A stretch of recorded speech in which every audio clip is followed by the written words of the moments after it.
Waalaikumsalam. Selamat pagi anak-anak. Pagi guru. Sebelum kita mulai pembelajaran pada pagi ini, sebaiknya kita berdoa dulu. Untuk pastinya mohon dipimpin doanya. Baik teman-teman, sebelum memulai mata pelajaran pada pagi hari ini, alangkah baiknya untuk berdoa sesuai ajaran agama masing-masing. Berdoa dipersilakan.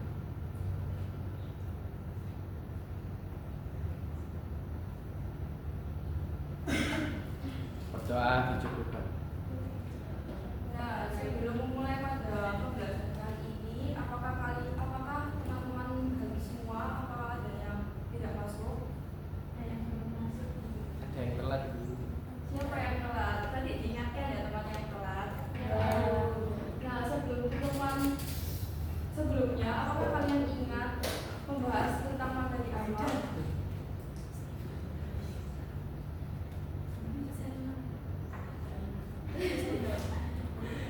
Baik, ada yang nggak ingat ya. Jadi teman-teman itu membahas tentang sosiologi, yaitu tentang mobilitas sosial. Nah, pada pertemuan kali ini kita akan membahas tentang mengenal lokasi dan tempat tinggal. Nah, pada tujuan pembelajaran ini yaitu terdapat 3 poin. Poin yang pertama yaitu memahami konsep lokasi dan tempat tinggal. Kemudian yang kedua yaitu menjelaskan perbedaan lokasi absolut dan relatif. Kemudian yang ketiga menganalisis faktor yang mempengaruhi pemilihan tempat tinggal dan mendeskripsikan perbedaan tempat tinggal di perkotaan dan pedesaan. Sebelumnya ibu mau tanya, kalian ini tinggal di mana sih? Tinggal di perkotaan. Indonesia. Iya. Pengertian lokasi. Sebelumnya, apakah kalian tahu apa itu lokasi? Tempat dulu. Ya, ada lagi? Ya, selanjutnya ini ada yang tahu? Baik, jadi lokasi itu merupakan tempat atau posisi tertentu di permukaan bumi yang dapat ditentukan secara absolut maupun relatif. Nah, secara absolut ini lokasi ditunjukkan melalui titik koordinat geografis seperti garis lintang dan garis bujur, sementara secara relatif ini dihubungkan dengan keberadaan tempat lain di sekitarnya. Nah, konsep lokasi ini penting banget dalam berbagai bidang seperti geografi, perencanaan wilayah, logistik, dan pemasaran. Karena dapat membantu memahami distribusi fenomena hubungan antar tempat serta pengambilan keputusan yang berkaitan dengan penempatan dan prioritas. Selanjutnya yaitu poin jenis-jenis lokasi. Dapat disimpulkan jenis-jenis lokasi ini dapat dibagi menjadi 2 jenis, yaitu lokasi absolut dan lokasi relatif. Lokasi absolut ini ditentukan dengan berdasarkan sistem koordinat geografis yaitu garis lintang atau yang bisa disebut dengan latitude, dan garis bujur yaitu bisa disebut dengan longitude. Itu contohnya seperti Jakarta yang berada di 6 derajat 10 LS dan 106 derajat 49 timur. Dan untuk lokasi relatifnya yaitu lokasi relatif ini menunjukkan posisi atau tempat yang berdasarkan hubungan dengan tempat lain. Contohnya di Indonesia terletak di antara 2 benua Asia dan Australia dan 2 samudra Hindia dan Pasifik, sehingga memiliki letak nilai yang strategis. Selanjutnya yaitu pengertian tempat tinggal. Apakah kalian tahu tempat tinggal itu bentuknya seperti apa? Nah, kalau kalian ini sebagai siswa, tempat tinggalnya di mana? Rumah. Di sekolah mungkin ya, di kelas. Nah, pengertian tempat tinggal sendiri yaitu lokasi atau bangunan yang digunakan seseorang atau sekelompok orang untuk menetap dan menjalani kehidupan sehari-hari secara tetap atau sementara. Nah, kalau kita sebagai siswa itu bersifat sementara karena dilakukan sejak siang hari sampai pagi dan siang sampai kegiatan sekolah kita selesai.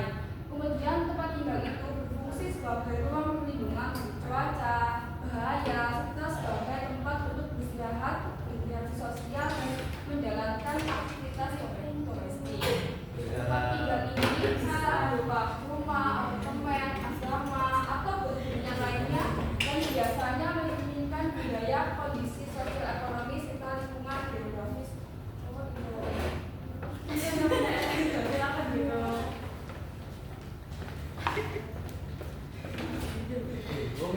Baik, Ibu lanjutkan ya. Jadi tempat tinggal ini bisa berupa apartemen, asrama, dan bentuk hunian lainnya dan biasanya mencerminkan budaya, kondisi sosial, ekonomi, serta lingkungan geografis masyarakat yang menempatinya.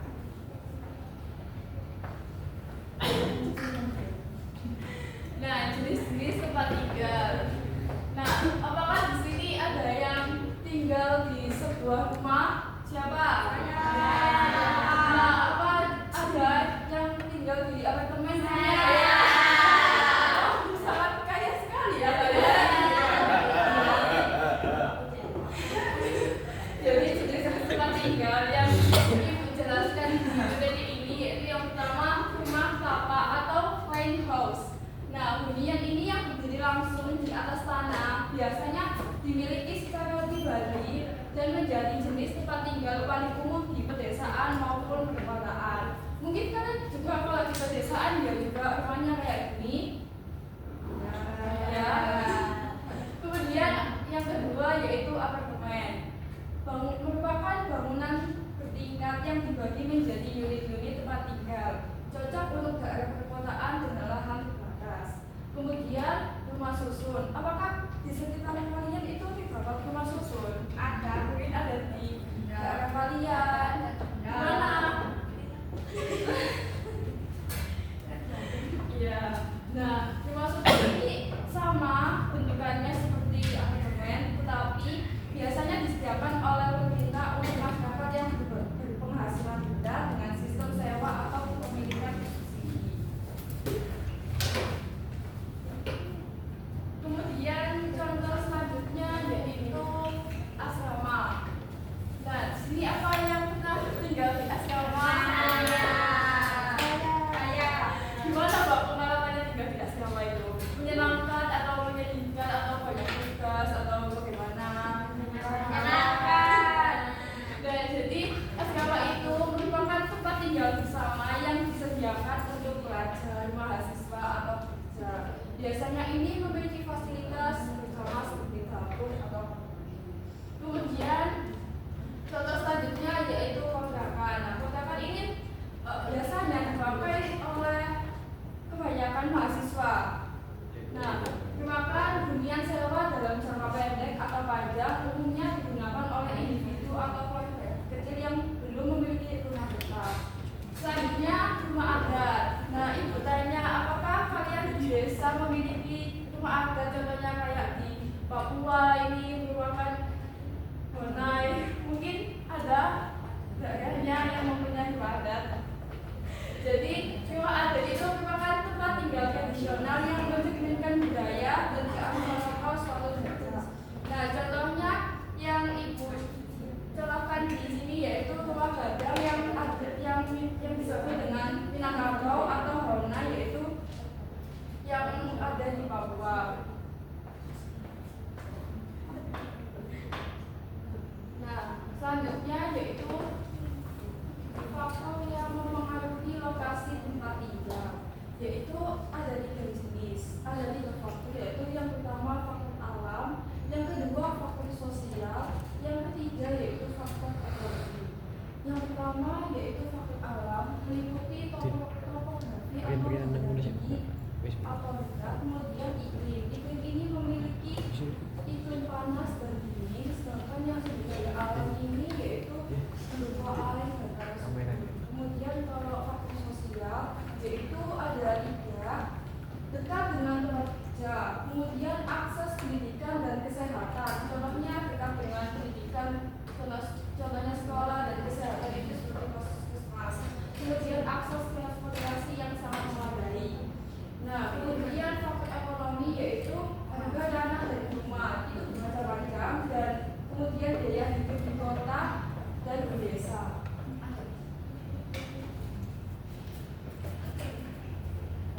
Nah, di sini apakah kalian tahu perbedaan lokasi di desa dan di kota? Perbedaan lokasi di desa dan di kota.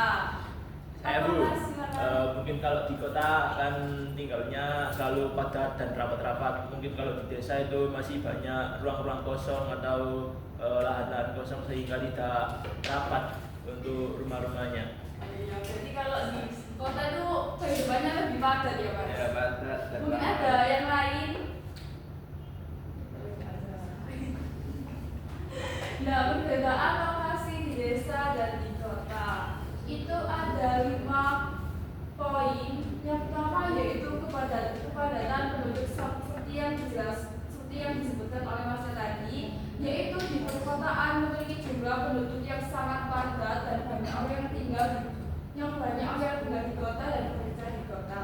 Sedangkan di pedesaan itu cenderung memiliki penduduk yang lebih sedikit dan rumah-rumah yang berjauhan. Kemudian yang kedua, fasilitas dan infrastruktur. Kalau di perkotaan ini fasilitas umum seperti rumah sakit, pusat pembelajaran, sekolah dan transportasi itu sangat lengkap. Kayak di Surabaya ini ada misalnya ada rumah sakit, pusat pembelajaran, sekolah, transportasi itu di sini ada kayak airport juanda. Kemudian kalau di pedesaan ini fasilitas masih terbatas. Nah, biasanya hanya terdapat puskesmas, pasar tradisional dan sekolah dasar. Kemudian kalau SMP SMA itu mungkin ada tapi jauh di tengah kota. Selanjutnya yaitu yang poin ketiga, mata pencaharian. Sebagian besar penduduk kota bekerja di sektor industri, perdagangan, dan jasa. Sedangkan di desa, masyarakat lebih banyak bekerja sebagai petani, ternak atau nelayan. Mungkin kalian kalau di desa, apakah ada punya peternakan ayam, bebek? Apakah ada? Itu kalian senang nggak memiliki peternakan itu? Sekali. Baik. Selanjutnya yaitu yang keempat, lingkungan dan polusi. Kota memiliki tingkat polusi yang lebih tinggi karena banyaknya kendaraan dari industri. Oh, ya silakan Mbak. Selanjutnya yaitu kota juga lebih ramai dan bising dibandingkan di desa. Nah, sedangkan di desa itu memiliki udara yang lebih segar, lingkungan lebih hijau dan suasananya lebih tenang. Dibandingkan di kota itu lebih banyak polusi udara, kemacetan dan lain sebagainya. Kemudian yang poin kelima yaitu reaksi sosial. Masyarakat perkotaan cenderung lebih individualistis karena kesibukan masing-masing. Sedangkan di pedesaan hubungan antar warga ini lebih erat dan masih banyak budaya gotong royong. Nah, itu tadi perbedaan lokasi di desa dan di kota. Kemudian cuaca dan iklim. Bagaimana sih keadaan cuaca dan iklim yang ada di kota kita ini?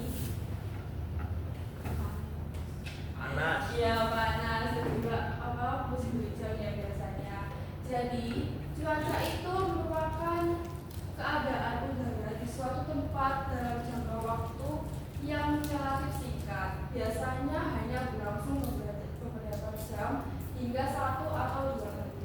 Nah, kayak contohnya seperti di Surabaya ini kadang musim panas, kadang musim hujan, kadang mendung. Nah, jenis-jenis cuaca itu antara lain yang pertama cuaca cerah, berawan, hujan, angin, panas maupun dingin dan dapat berubah-ubah dalam waktu singkat. Kemudian iklim. Nah, iklim ini merupakan gambaran rata-rata keadaan cuaca di suatu wilayah yang luas dalam kurun waktu yang panjang, biasanya lebih dari 30 tahun. Nah, iklim ini dipengaruhi oleh letak geografis, ketinggian tempat, jarak dari laut, dan arah angin dominan serta menentukan pola musim suatu daerah. Nah, kalian tahu nggak kalau di Surabaya ini jarak dari lautnya itu jauh apa dekat? Dekat. Dekat. Dekat dengan apa? Emperan. Ya, betul sekali. Yang selanjutnya yaitu kondisi geologis.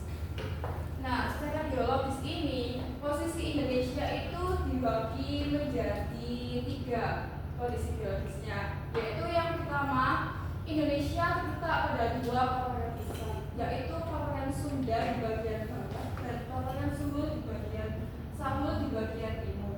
Nah, kedua paparan ini membentuk dasar geologis yang berbeda, mempengaruhi jenis tanah, ekosistem, dan sumber daya alam tiap wilayah. Kemudian yang poin kedua yaitu secara tektonik. Nah, Indonesia ini berada di pertemuan tiga lempeng besar dunia, yaitu lempeng Indo-Australia, lempeng Eurasia, dan lempeng Pasifik. Kondisi ini menyebabkan Indonesia sangat aktif secara geologis, ditandai dengan banyaknya gunung api dan sirip jalannya ekonomi. Kemudian poin yang ketiga yaitu Indonesia merupakan salah satu bagian dari pertemuan berbagai pegunungan lipatan muda dunia, yaitu sirkuit Pasifik dan sirkuit Mediterania. Hal ini menjadikan Indonesia memiliki banyak pegunungan tinggi dan wilayah-wilayah yang rawan terhadap aktivitas vulkanik maupun tektonik.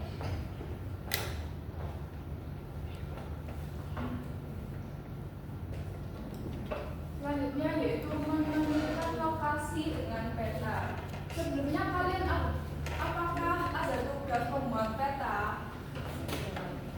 Ya. Petanya di mana itu, Mbak? Buat peta apa? Peta Indonesia, apa peta Malaysia? Indonesia.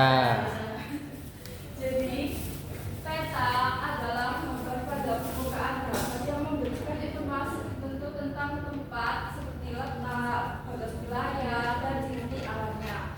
Nah, peta ini digunakan untuk menemukan sesuatu, ruang atau tempat. Nah, untuk fungsi peta ini yaitu yang pertama dapat menunjukkan posisi atau lokasi relatif yang kita tempati. Kemudian yang kedua menunjukkan jarak arah kota atau luas daerah di muka bumi. Kemudian yang ketiga memperlihatkan bentuk atau dimensi kenampakan tertentu seperti gunung, sungai, dan benua. Kemudian yang keempat dapat mengumpulkan dan menyeleksi data-data dari suatu daerah dan menyajikan di atas peta.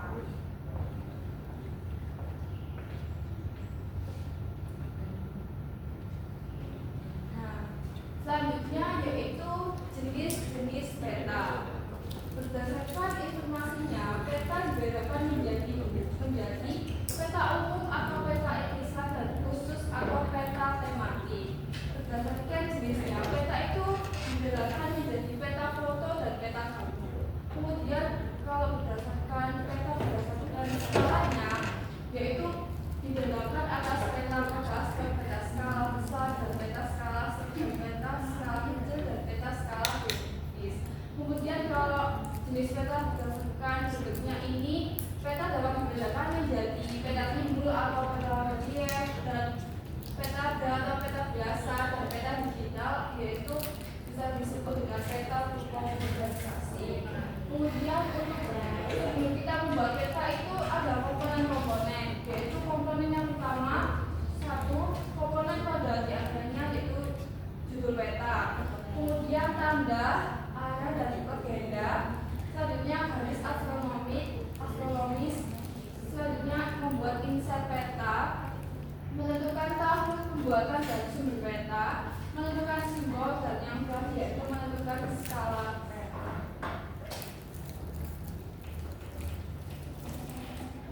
Nah, pada hari ini berarti ada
bagaimana kondisi tempat tinggal di kota dan di desa, dan memiliki karakteristik yang berbeda-beda.